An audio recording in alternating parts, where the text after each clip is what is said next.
what's up? My name is Alea. Welcome back to my channel, and welcome to another reading vlog. So today we're going to be doing a winterween reading vlog, and basically, if you don't know, winterween is a readathon that's hosted every year by Gabby from Gabby Reads. So she has a readathon that she does every summer called Summerween, and this is kind of like the winter version of that, where you basically just read a bunch of horror and thriller books in the winter and kind of try and bring the spooky vibes of Halloween into the winter time to hold us over until Halloween. So she put together some little reading prompts, and I've been taking a look at those, and there's 5 of them. So the first one is to read a book at night or in the dark, and so for that I was thinking I might read a new horror book that just came out this month. It's called The Devourer by Allison Ames, and this is a fantasy horror, and I believe it's YA, and it's about pirates, and it looks really cool, and the cover is kind of giving me like winter sea vibes, and there's also like a creepy monster on the cover, which I thought was really cool. And so I'm kind of interested in that. That's not one that I've heard anybody really talk about, but it was on my like most anticipated list for 2025, so I really want to give it a go because I think it'd be really cool to read for this readathon. And then the second prompt is to read a horror or a thriller, and I can also count that book for this prompt as well because it's a horror. And then prompt 3 is to read a book with a house on the cover or in the title. And so for that I have another 2025 release that is going to be out soon, and it comes out January 15th, so as of me filming this intro it's not out yet, but it's called The Home by Judith Sonnet, and this is a new adult extreme horror, and I've never read extreme horror before, but it's about a haunted house, and I think there's some POVs that are set in the 60s in one timeline, and then there's 3 characters that go back to the house like in present day, and I think there's an elderly woman and then like a man and his son who have all had encounters with this house, and they think there's some kind of like creepy entity in the house that they're gonna try and like eradicate or something. Anyways, but the cover is really creepy and weird, and I really like that it has these like weird tentacles kind of coming out of the bottom of the house, so I thought it would be really good for this prompt. And then the next prompt is to read a horror book published 5 or more years ago, and honestly I was looking at that prompt and I just don't really want to do that, so I'm not gonna, because I can't think of a single horror book that I'm like genuinely really excited to read right now that came out over 5 years ago, like before 2020. So I've been looking through my list, and a lot of the stuff that I'm into came out like 2021 or later, and I don't want to just read a random book just to fulfill the prompt, so I'm going to skip that one, but I'm going to do all the other ones. So the last prompt is to read a novella, manga, or listen to a spooky audiobook. So for this, I found one that can hit like 2 of those. So I found the audiobook for The Salt Grows Heavy by Cassandra Khaw. So this is a horror novella, and it's about killer mermaids and also a witch doctor. And so I think like a killer mermaid and a witch doctor team up, and it's also got like mysterious fairy tale vibes, which sounds pretty cool. And it's really short. It's like under 200 pages. So I thought that would be good, and I found the audiobook through my library, so I thought that might be a good one to try. I've been wanting to read that for a long time, and I think I tried to read it physically last time, and the writing style was just like throwing me off at the beginning and I couldn't quite get into it, so I kind of want to revisit that. And then there's also one more book that I also kind of have my eye on that comes out during the week of Summerween, and it's called Lupus and Fabula. So this is a, I believe, horror anthology, and I think it has some body horror in it, but I don't think all the stories are body horror. I don't really know very much about it. Nobody else has been talking about it. It doesn't fit any of the prompts, but I do really want to read it. So I thought it might be kind of nice to do a little winterween vlog where I read like mostly 2025 new releases that have come out in January, just because those are the books that I'm like the most excited about right now that are all like spooky. So that's kind of where I'm at in terms of my TBR. So I think that's kind of more books than I was planning on having on my TBR for this, because I want it to be like a shorter vlog, but I think I'll just mood read my way through these and I'll let you know what I think. So without any further ado, let's get into the vlog.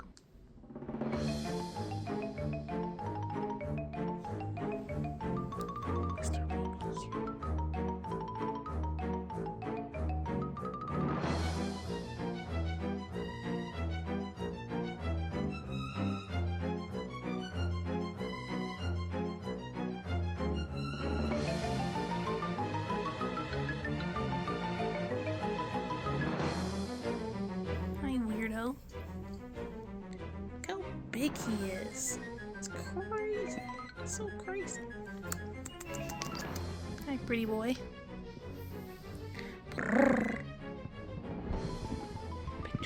Mr. Baby. Hi. Cuteness. Yeah. What are you doing? Look at the big tummy. Look at that big tummy. Oh my goodness sakes.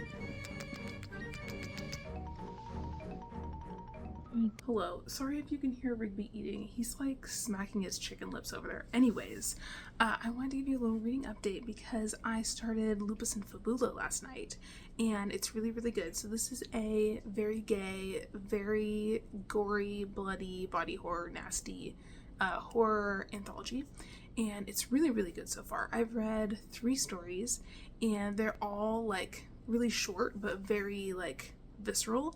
And the first one was about this trans guy who's a custodian, and he is like on the night shift cleaning some of the rooms at this university, and he's pregnant and he hasn't told anybody that he's pregnant.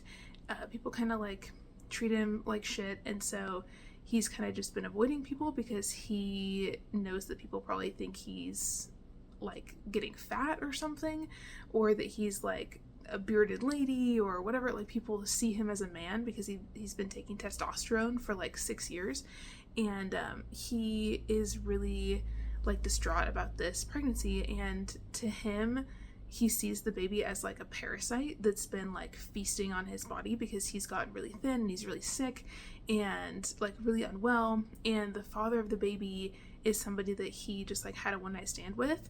And in the story he lives in a state where I think abortion is like illegal, and a lot of this stuff is mentioned kind of like in passing, and I kind of like that it doesn't go into like extreme detail of like it's illegal in my state and blah blah blah. It's just like he offhandedly makes comments about it, and we're kind of just like thrown in the middle of this scenario where he's by himself, and then all of a sudden he starts like going into labor and like has the baby on the floor like in one of the classrooms. And anyways, it gets really like nasty and visceral, so if you're like not into body horror or like horror revolving around like pregnancy and like bodies and like that kind of stuff, then that story is definitely not for you, because it is not for the faint of heart. But it was also like super well written and I was sucked in like from the jump, and so that's how we start off the collection, and it was great. And then the second story was about this guy who's living with his brother. His mom's died, and one of his mom's dying wishes was for his brother to like take care of him. And he's a grown man though. He's probably like in his 30s, maybe even like early 40s, and he feels this urge to like eat stuff that's not food. So like he started eating insects, specifically spiders, and he starts like breeding spiders in his bedroom because he wants to create like a spider farm so that he can eat them because it makes him feel like powerful. And when he dreams at night, this angel guy talks to him in his dreams, and this guy looks kind of like a vampire but is basically telling him that he has like these cannibal tendencies, and if he keeps like denying his true nature, he's just like caging himself in.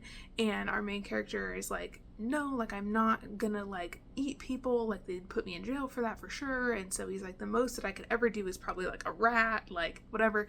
And the angel guy is like, is it not a prison like the way that you're living right now, trapped in your brother's house where you can't do anything, and the family's really wealthy, and so you know they don't want to have like a scandal or whatever. And he's kind of like the weird brother they keep in the bedroom tower kind of vibe.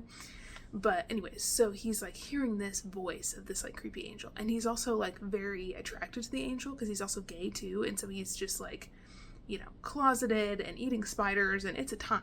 So anyways, he ends up like having an incident where he is like kind of trying to give in to those cannibal tendencies to like please the angel, because basically the angel guy is like, I'm not gonna like be intimate with you unless you like kill somebody and eat them, basically, in a nutshell. But again, like doesn't outwardly like explicitly say that, but like it's implied, it's there, you know.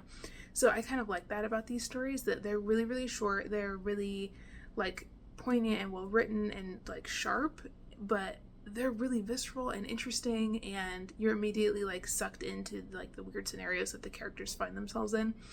And then the third one that I read is about this girl who's in a band, and she wakes up one morning and there's a hole in her chest, like a really small one. It's like the size of like a pencil eraser, but it like is growing, and it's not like a hole that looks into her body. It's like a black hole that's like eating stuff. Like she tries to measure the hole with a tape measure, and the tape measure gets like sucked into the hole in her body, and she like can't do anything about it. And she doesn't know what to do. She's just like drinking really heavily. She's also like a keyboard player in this up and coming kind of band that she and some other girls and this guy are in, and the band is like falling apart, and she's like falling apart, and it's set in the summer, and she's like sticky and sweaty, and the settings of these stories are also really good, and the author does a really good job of using like really specific details to like paint this picture so you can see exactly what's happening in your mind as you're reading without like using a lot of words to describe it, if that makes sense. Anyways, it's really good so far. I'm really enjoying it. I'm not sure what the background is on this author. Like, I know that the author is a trans guy, but I don't know like if this is his first like collection that's been published by like a publisher and not indie published, because I saw a lot of his stuff on Goodreads that looks like it's indie published. That also looks really good. That's like more gay horror and sci-fi and psychological stuff and things like that. So I might check out some more of his stuff because it's really well written, but I kind of want to look and see if his other stuff has been published by this publisher or not. I kind of get the feeling this is like the first one from this publishing company from him. Anyways, it's really, really good. I definitely recommend it if you're into like nasty, gory, super duper gay horror stories, because they're really, really good. And I also like that the whole collection is written by one author. I found that I really like those kind of collections because you really get like a deep dive and also kind of a taste test of like all the different flavors of what they write, if that makes sense. So anyways, really loving that so far. Also, today is the day that the Home by Judith Sonnet is released, but I haven't been able to find the ebook anywhere. So I know I could buy it from Amazon, but I don't really want to. So I've been like looking around on different apps and stuff. So if I can find that, then I want to start that soon. If I can't find that, then I have some other books I could read to fulfill that like home spooky house prompt. I have Model Home by River Solomon that I bought a few months ago, and then I also have How to Sell a Haunted House by Grady Hendrix. So I also have those, and then I also was thinking more about the novella prompt too, and I've also really been wanting to read Graveyard Shift by Emma Rio. So I don't know, I'm trying to not like completely derail from the TBR I already told you about, but I might add some stuff in or like switch some things out as we go along. We'll see. So that's where I'm at right now with my reading, and I'll update you when I've read something else.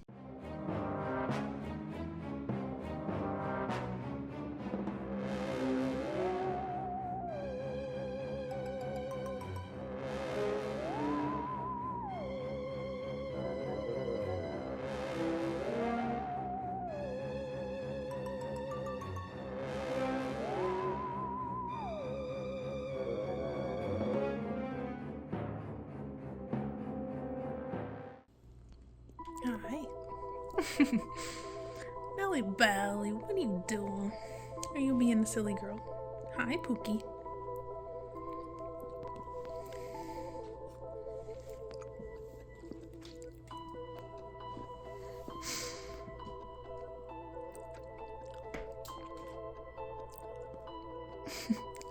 Girl, what are you doing?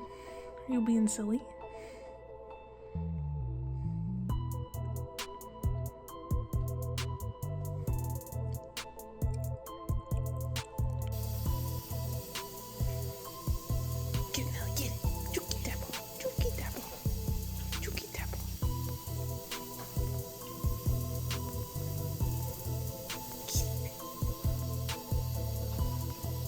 Yeah.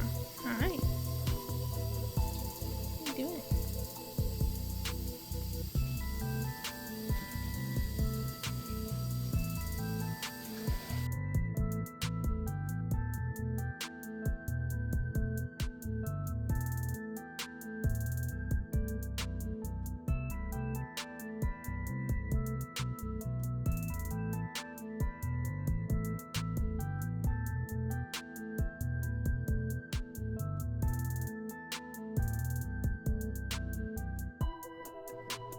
Billy. Hi, Cookie Bear. How are you? Yeah. Girl, why are you giving me the crazy face? What's going on with the crazy face? Chin scratch. No nipples. Can I have my thumb back, please?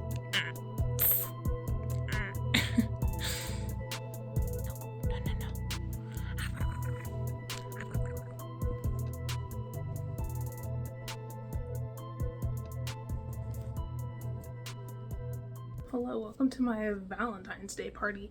Anyways, I have a reading update for you. Excuse the Valentine's Day decor. I've been pre-filming some of my Valentine's Day videos, but I wanted to give you a big reading update on where I'm at with the winterween readathon, because I took quite a few days off from filming this video because I woke up on a Saturday morning like 2 weeks ago in the middle of filming this vlog, and I had like a burst blood vessel in my eye, and the whole side of my eye looked bloody, and it was awful, and I've been having really bad eye pain and like eye strain, and I think it's because I recently started a new job where I work fully remote from home, and so I'm on the computer like a lot more than I'm used to, and I think it just like messed up my eye, and so I didn't want to come on and like film because I wasn't feeling good. I basically like hung out in my room for days in the dark with sunglasses on in my house because the light was like burning my eye, and it was really bad, and it looked really creepy, and I was like, the people love me, but they don't want to see my creepy eye, you know what I mean? So anyways, in that time since I've spoken to you, it's gotten a lot better, and you can't even tell it's there now. But I went to the eye doctor to like make sure everything was cool and I wasn't like gonna go blind or whatever, and they said I had a hemorrhage in my eyeball, which is super cute. And basically they said that my glasses prescription I've been wearing is too strong because it's like 3 years old, and so I ordered new glasses. So if you see me soon with new glasses, that's what's up. I had a funky eyeball thing, it was being all gross, so I got new glasses, and now it's gonna be good. So I'm just waiting for my glasses to come in because they're not gonna be in for like at least 3 more weeks. So anyways, in the meantime, I'm trying to read more physically instead of like looking at screens, because I was reading mostly ebooks for this vlog, so I kind of switched up my TBR a little bit. So I know we talked about I was going to listen to the audiobook for This All Grows Heavy, and I did do that, and I listened to it while I was like in bed with my sunglasses on in the dark because I couldn't bear to look at anything, and I literally just laid there in the dark with my eyes closed and listened to this book. So I did technically complete the prompt of to read a book in the dark and to listen to an audiobook, which is great. And then also the book I listened to was a novella, so really it hits like all the things, which is great. But I didn't get any footage of me reading in the dark because I felt like shit, so I think I am gonna like film that while I'm reading some other books just so you can like actually see that I did it. But basically I finished all of This All Grows Heavy, and it was really, really good. I'm gonna give it 4 stars. It is basically about this woman who's a mermaid, and when she was younger she got captured by this human prince guy, and he made her his bride, and he was awful to her. He was like super evil. He ripped all of her teeth out of her head. He cut out her tongue and fed it to her to make sure that she couldn't talk because he was trying to control her. And then they ended up having kids together, and when she got pregnant he like isolated her away from everybody that she knew, and so she's been having like a real shit time of it for the last few years.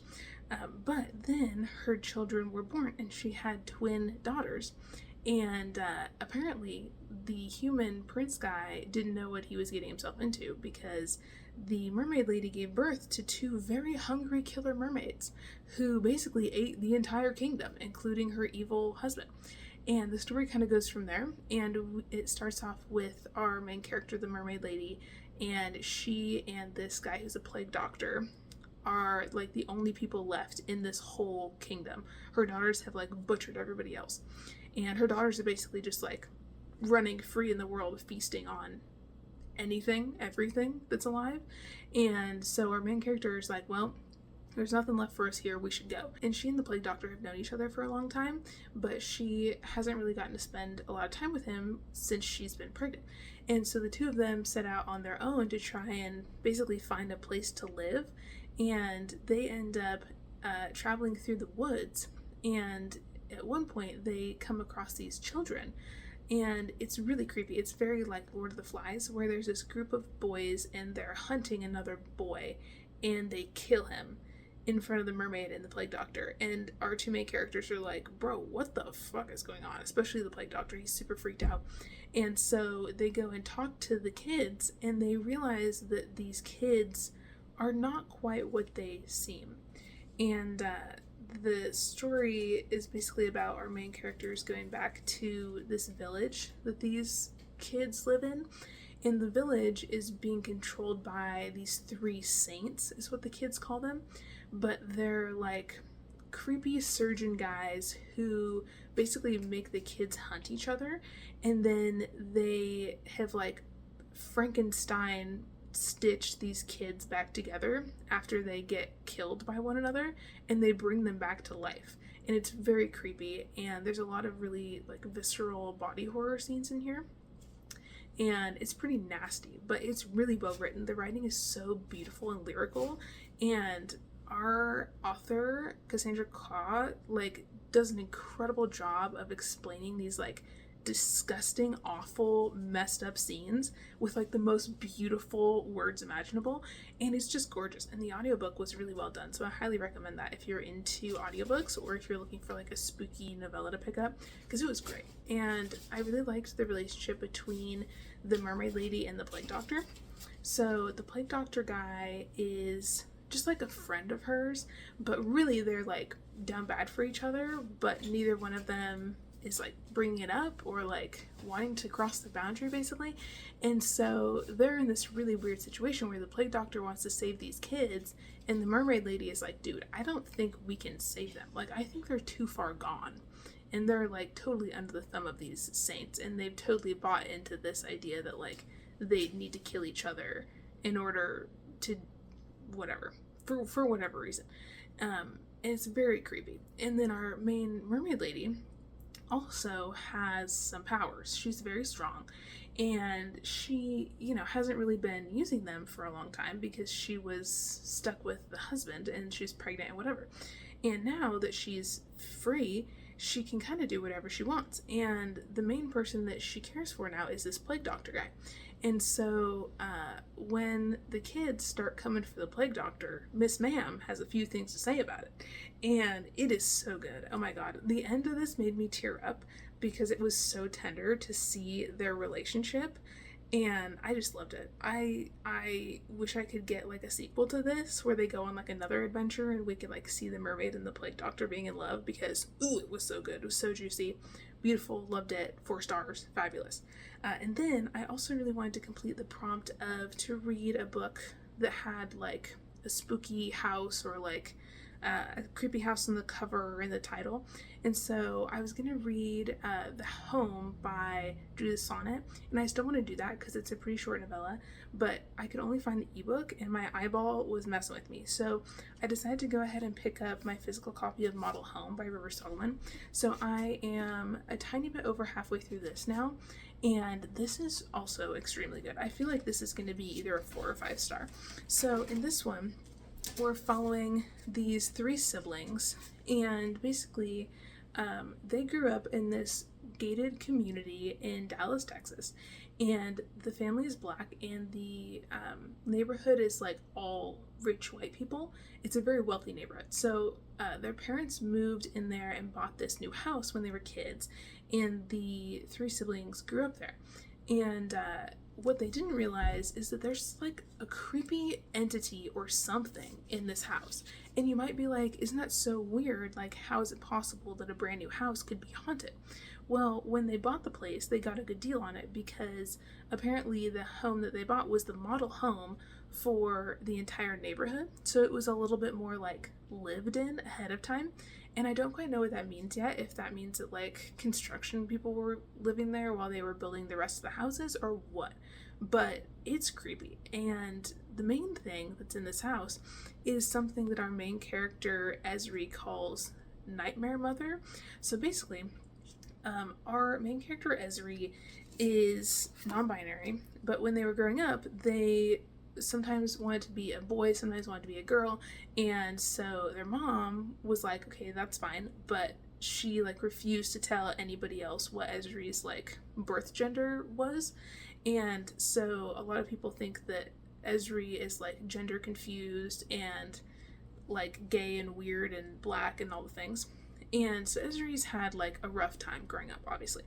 And then to add insult to injury, the nightmare mother entity that lives in this home speaks to Ezri a lot and like specifically targets Ezri more than the other siblings. So Ezri has 2 sisters, and I think Ezri's the oldest. And so when they were growing up, this entity was in the house, and basically Ezri describes it as like a woman who's almost like a ghost or a demon or something, but she has no face, and so they call her like the faceless woman, and she talks to the kids. And what happens to really like kick off the story is that Ezri is hanging out one day, and Ezri's moved to London to try and get away from this whole haunted house shit, and they get a text from their mom's phone number, and it says like, "Children, come back to the house, I miss your screams." And Ezri is like, what the hell? Like, my mom would not send that. Like, Ezri immediately knows that it's Nightmare Mother, like, texting them from the mom's phone. And the message goes to, like, the whole family group chat. And Ezri is like, something is wrong. Like, that's never happened before. It's very creepy. Like, how is the ghost becoming, like, technologically advanced? Like, I don't get it. And so the sisters basically talk to Ezri, and they decide, okay, we all need to go back to the house because something's up. Like, we haven't heard from mom and dad in a long time. We need to go back and like make sure they're okay and everything. So Ezri gets on a plane and goes back to their parents' house to check it out, to, you know, Scooby-Doo sleuth about. And Ezri goes into this house and finds mom's dead, dad's dead, and nobody knows what happened to them. And the story basically goes from there. But the creepy part, in my opinion, was that, like, people are saying it's a murder-suicide, and Ezri is like, no, this house killed my parents for sure, and the sisters agree. And so they're trying to, like, dodge the cops and figure out what actually killed their parents and how they died and what this thing is that's in their house and what they're going to do now. Because now they're realizing that they have to, like, go and clean up their parents' assets and everything, and their parents were very wealthy and didn't tell them quite how wealthy they were, and so there's quite a lot in this estate that the kids now have to sort out, not to mention this haunted ass house that they don't know what to do with. And the part that like really got me was when Ezri goes into this house, they find their mother at the bottom of the pool in the backyard with bricks strapped to her feet, drowned in the deep end of the pool. If that's not the creepiest shit you've ever heard in your life, if a ghost can put bricks on a girl and drown her in the pool, I'm gone. Burn that shit down. Like, nobody is gonna buy that house, honey. I'm so sorry. It's creepy. And also, the girls talk about when they were growing up, how things happened to them in this house. Like, Ezri says that they, like, took a nap on the couch one day and woke up in the oven. And one of the other girls was, like, taking a bath, and then all of a sudden the bath water was acid, and she has, like, chemical burn scars all over her body. It's awful. So anyways, this ghost is really something else, and I'm excited to get more into it. I'm over halfway through now, and we still don't know, like, you know, a ton about the history of the house, or, like, what exactly the model home means, and, like, who might have lived there before, or who the ghost is, or any of that shit. But there's a lot of discussions in here about gender and sexuality and racism and a lot of things like that. And then also our main character Ezri has a daughter who I think she's like 14 or something like that, and she is kind of taking care of herself. Ezri got custody of her like a while ago, and is like the kind of parent where sometimes they're like really on it and like really supportive and like, you know, makes him a bunch of snacks and all this stuff, and other times Ezri like doesn't buy food and, you know, has these days where they're having like really bad mental health issues and they're not really like emotionally present and all this stuff. So Ezri also talks about like conversations they've had with their therapist throughout this as well. So Ezri definitely like knows their issues and is trying to work through it, but is also like trying to be a parent, trying to be a good sibling, you know, trying to deal with this whole haunted house shit, and it's a lot. And I think it's really beautifully written as well. I really like River Solomon's writing, and I've read from them once before, but I feel like I need to go and like read all their backlist because this is super good. And I'm kind of surprised I haven't heard more people talking about Model Home, because this just came out like towards the end of 2024, and I got this signed copy when I was in Minneapolis in my Minneapolis like bookstore vlog. So anyways, and it had just come out then, and that was like in September. So anyways, this is a pretty new release, and if you're into haunted house stuff, I think you should pick this up because I think it's really good and I think it's really well done, and I think it's kind of fun because it explores different topics than what I've seen in a lot of other haunted house horror that I've read. So I like that too. If you're like, oh, haunted house horror is really overdone, like I think this is, you know, different than other ones I've read, I will say that. So anyways, that's where I'm at in terms of my reading. And then I've also recently, just the last couple of nights, gotten into watching RuPaul's Drag Race. And I also got into listening to the podcast by Trixie Mattel and Katya. And oh my god, they're like my favorite drag queens now, and I've gotten like really into watching that show. So I think I'm going to watch some more of RuPaul's Drag Race tonight, and I'm going to try and finish Model Home.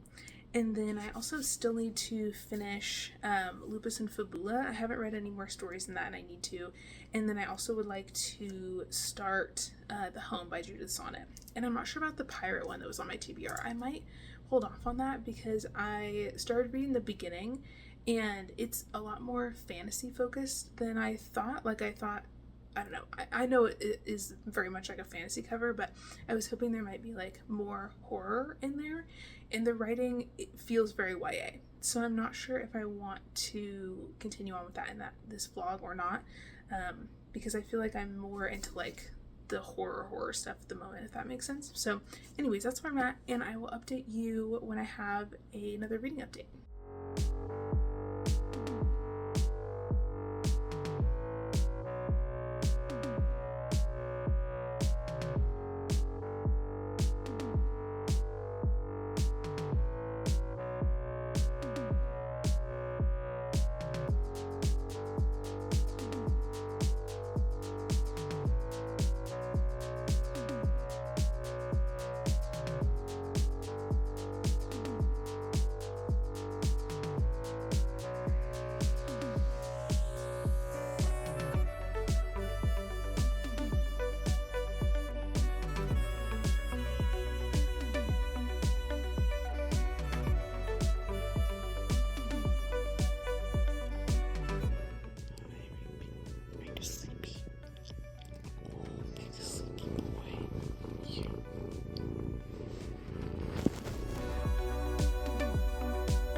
What are you doing?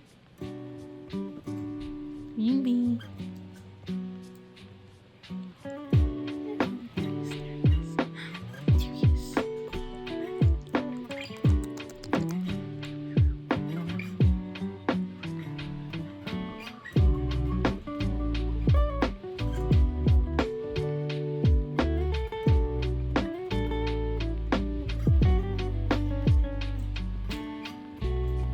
Boy. Good boy.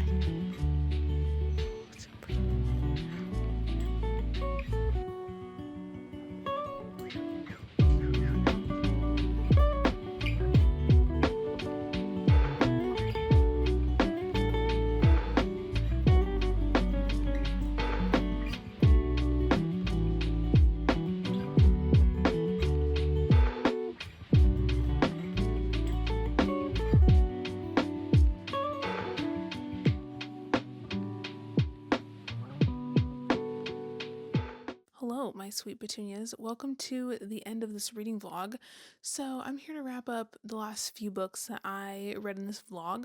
So I finished Lupus in Fabulous. That was the short story collection, and I think I'm going to give that one a 4. The stories were really good. They were all very different, but I really liked the body horror elements, and I liked just the premise of some of the stories. So I think I told you about like a few of the stories at the beginning of the collection, but later on there's a story about a witch and her wife, and her wife is a human woman and she's an artist, and they live in this little cottage together, and her wife gets in a car accident and she's killed, and the witch has this ability where she can use her powers to like do all kinds of different things and bring people back to life and whatnot, but she has to like hurt herself in order to do it, like physically hurt herself.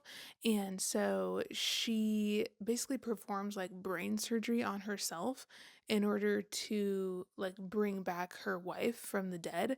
And it's pretty crazy. There's definitely some like icky body horror stuff, but it's like really beautiful and sweet and like a loving story at the same time. And there's also one about this family, and they're living in this kind of post-apocalyptic world where everything is kind of underwater, like not like Atlantis underwater, but like slowly the water levels are rising and you have to like float around on a raft or like a canoe or something. You can't like drive on the roads, and kids still go to school, but a lot of the kids are starting to almost like break out in scales like fish. Like the people are starting to like morph into like more, I don't know, like sea creature kind of vibes in some ways. And so the story is interesting because each section is written from the POV of a different family member. And so you get to see how each family member like views themselves and views the rest of the family, which is interesting. Like they have a daughter who's a teenager and she thinks that like nobody understands her and whatever. And she's like sneaking out in the middle of the night to go hook up with some guy who's like 40, and she like sleeps around a lot with older men, and she thinks her mom doesn't know, but her mom totally does know. And the youngest son is breaking out in these like scales and stuff, and the mom's like, something's going on with my son, like his laundry's getting weird and he thinks she doesn't know. And it's just really interesting. Again, like the writing in here is really beautiful and lyrical, but the descriptions are also like of things that are really nasty, which I think is always really fun in horror. And there's also a story in here about a girl who's in a band, and she has a crush on like one of the other girls in the band. But she's also like going through like some mental health stuff and whatever. And one day this black hole opens up in the center of her chest, and the black hole starts like eating things around her. And if something goes into the black hole, it really truly is like a void. Like she can't get it out, she can't do anything. And as the black hole in her chest like consumes more like objects and people around her, it grows bigger and bigger until it like consumes her entire body and she gets like sucked into the black hole as well, which is very strange, but it was really beautifully done and very, just felt really claustrophobic and like atmospheric, and I could always picture like exactly what was going on in the story, even though it was, you know, stuff that's like crazy wild, like black holes in the middle of a human body. But it was just beautifully done and I really enjoyed it. Very unique. Definitely one of the better short story collections that I've read in a long time. So I really like that. And then I also read Model Home by River Solomon. Now, this one, I have to say, the writing, again, beautiful, lyrical. There's some passages in here that were like extremely well written, and I really liked that. But I feel like at the same time, it's one of those stories where the writing is stunning, but not a lot happens. And I feel like it's a story that I enjoyed when I was in it, but it's not going to stick with me for a super long time. So I feel like I'm going to give that one like a 3 or a 3.5, even though the writing is really good, because I just feel like, I don't know, there's something about it where it's like the writing is gorgeous, but I feel like it's bouncing off my forehead. Does that make sense? Anyways, so I'm gonna give that one like a 3.5. I like the haunted house vibes, but I kind of wanted to be in that more, like when the sisters were young and getting to see like all the creepy shit that happened, because I feel like in some instances it was like we got told that it happened, but we weren't always in the scene with the siblings when they were kids, if that makes sense. And I know that the main character is like going through a lot of shit as an adult, and that part is also interesting. I do think the queer up in here was like really well done, and the discussions of like, mother-daughter relationships and sibling relationships were interesting. But yeah, I just feel like it's not one that's going to stick with me for a super long time, which I'm kind of sad about. Maybe if I read it again, it would stick in my noggin a little bit more. But I think, again, it's one that I feel like if I read it again, I'd probably get even more out of it.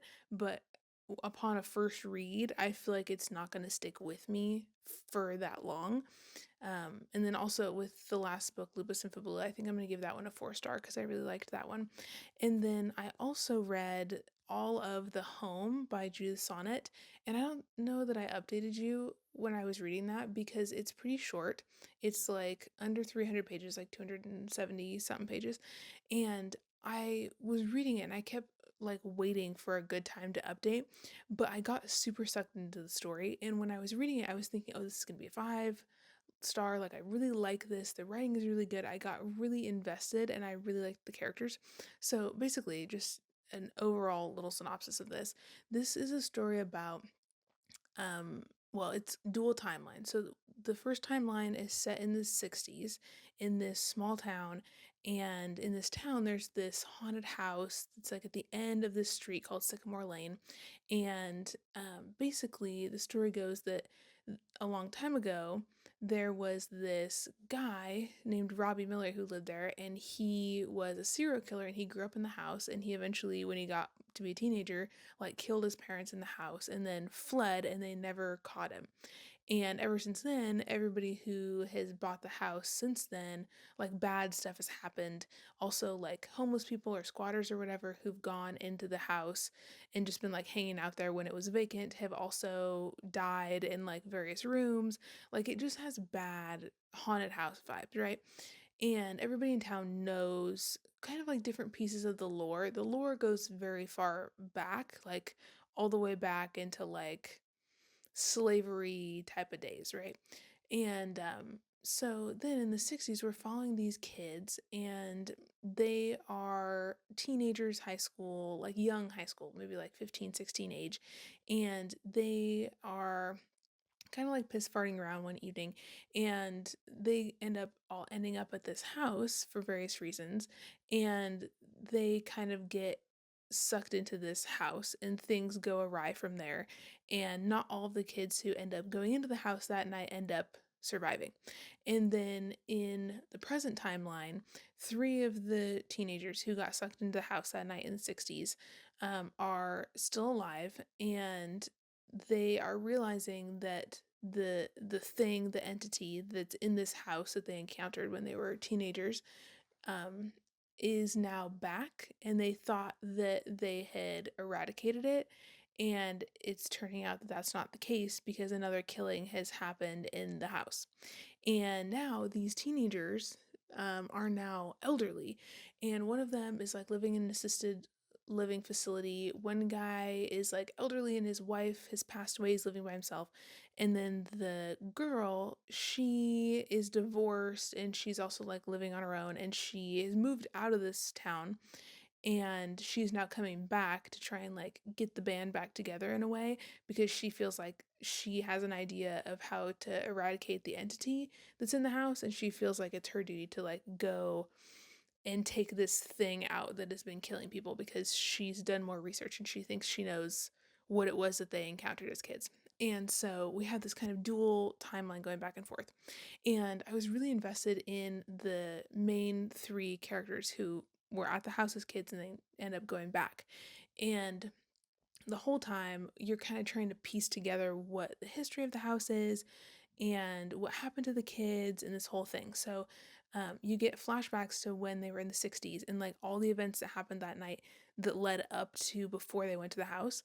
And like one kid, he didn't want to go, but he was getting like essentially got abducted by these older teenage kids who were bullying him, these guys, and they like put him in the trunk of their car. They like went to his work because he worked at a gas station, and he came out to like help them pump gas or whatever, and they were like beating him up, and they threw him in the trunk of their car, and then they dragged him into the house and like tied him up and put him in the upstairs closet in the haunted house just to like mess with him.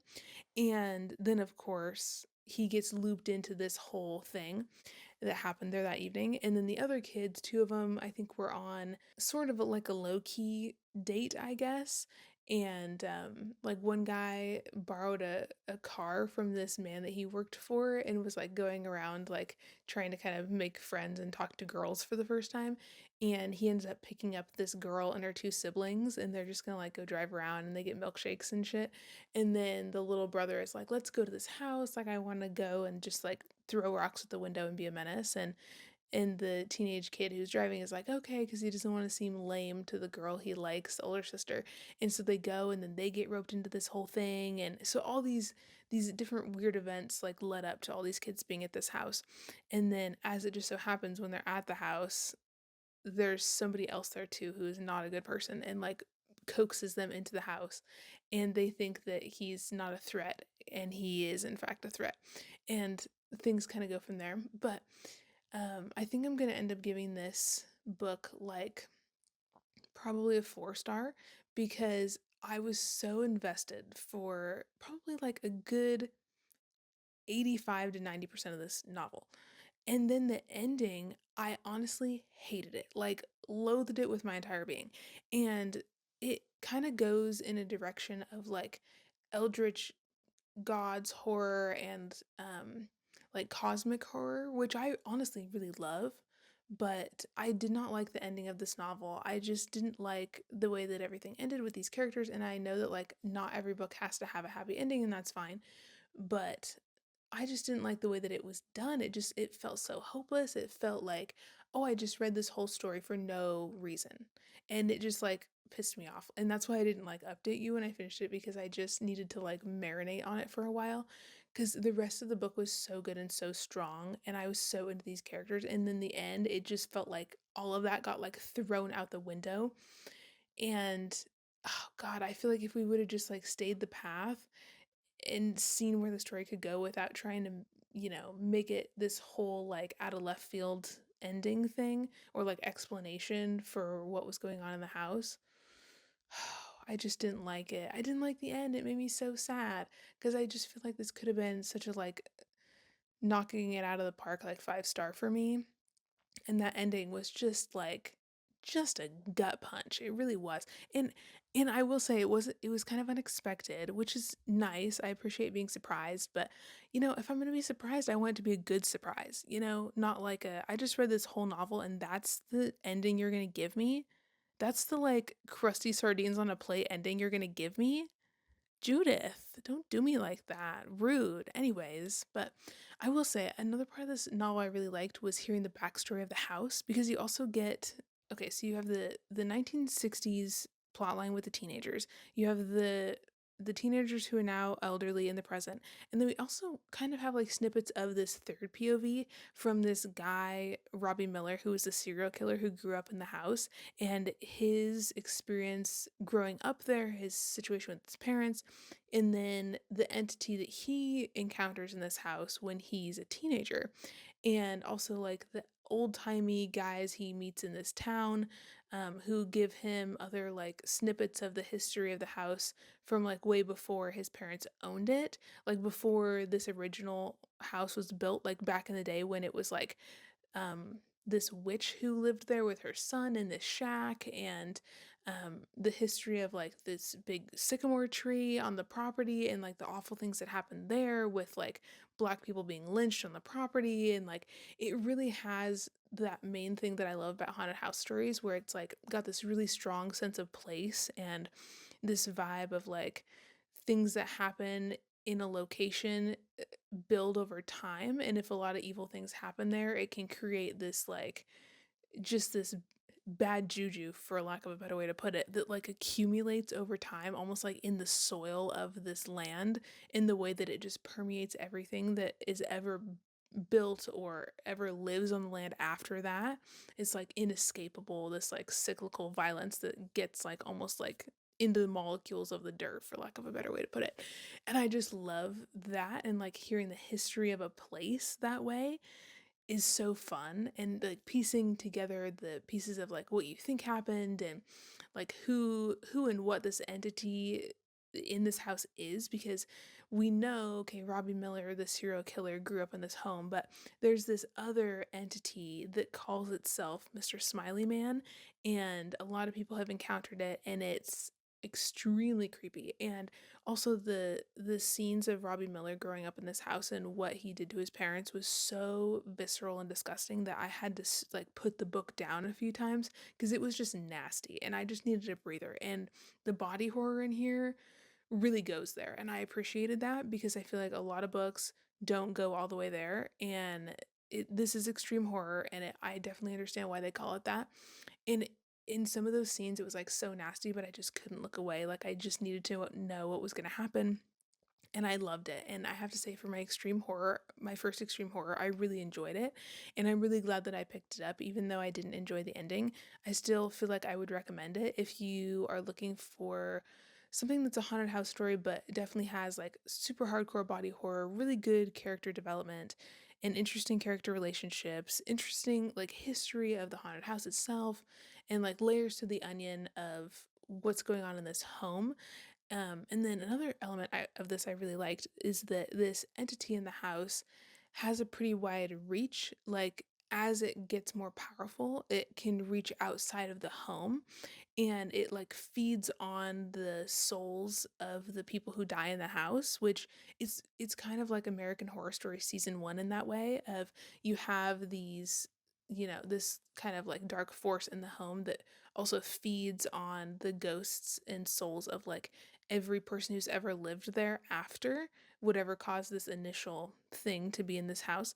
And that was really interesting, and getting to hear about all the different people who've passed away in the house, and just the way that Mr. Smiley Man can like shapeshift into different people and look like different things and is so dangerous. And it's just, it was really interesting. And then seeing how once this Mr. Smiley Man entity got really strong, he had the ability to reach beyond the walls of the house and create like a lot of different serial killers in this town, not just Robbie Miller, not by like just influencing this one kid, but by influencing the neighbors to become like serial killers. Because if he could reach other people who had the ability to kill, then that was more souls that he could take if they were like in his vicinity to make himself more powerful. Oh my God, just interesting. I like that it's not just one evil thing in this house. It's like so many things that come together to create this like whatever, just this evil place. Anyways, it was really interesting and really well done. So, overall, I would say that this vlog was interesting in terms of the different books that I read, and I really enjoyed a lot of the stuff that I was reading. It definitely took me a long time to make this vlog, I will say that, just because I've had like a lot of other stuff going on. Peyton and I are in the process right now of planning a cross-country move because we're moving to the Midwest this summer.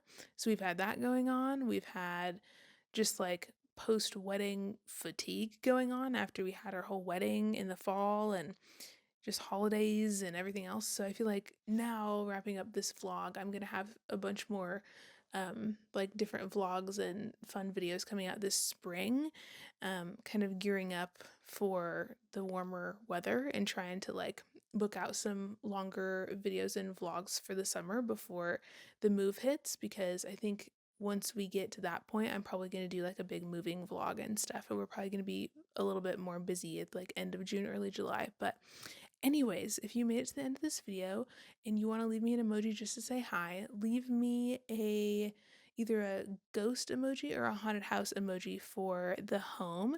And thank you so much for watching, and I will see you in another video very soon. Bye!